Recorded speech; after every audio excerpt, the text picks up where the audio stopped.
Минималецот од 18.000 денари е постигнат, но во јавноста не стивнуваат реакциите со барање за зголемување на сите останати плати како што и во јавниот сектор. Прв со реакција се јави лидерот на ВМРО-ДПМН Христијан Мицкоски, кој преку Facebook статус рече дека ќе бараат амандмански измени за зголемување на платите и во јавниот сектор, а дека се пакува нов амандман со кој ќе се бара усогласување на платите во јавниот сектор, потврди Маја Кадиевска од редовите на опозицијата. Ќе дадеме и амандман на Законот за минимална плата, во кој што ќе побараме и останатите плати во јавниот сектор, поради тоа што нели државата може тоа да го направи, е да растат согласно растот на минималната плата. Вице-премиерот за економски прашања Фатмир Битичи за телевизија 24 вели дека барањето на опозицијата е безпредметно.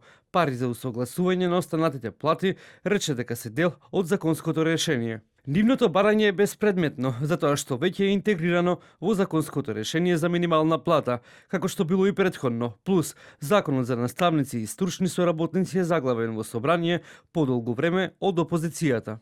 Договорот кој е постигнат за минималец не е одраз на потребата на сите работници, велат од левица. На некој начин самите работници ќе вадат од сопствен джеб за да ставаат во сопствен джеб. Луѓе веќе не можат основните трошци за живот да ги покријат, не можат сметки да платат, не можат лепна маса да стават.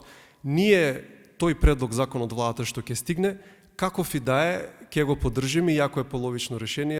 Дека треба да има усогласување на останатите плати, рече и првиот синдикалец Дарко Димовски. Апелирам до сите синдикати кои што е организирани на пониско ниво, више да прават флуктуација анализа, кои оние работници што се на минималец, кај што треба да има покачување, но и сите останати работници да ги усогласат со порастот на тој минималец согласно законот и колективниот договор. Инаку, од вчерашниот договор на економско-социјалниот совет одлучено е работодавачите да исплаќаат минималецот до 18.000 денари, додека државата со финансиска инекција од 16 милиони евра ќе ги плаќа придонесите. Работниците пак покачената плата ќе ја почувствуваат веќе во месец април, кога на сметка ќе им легнат платите од месец март.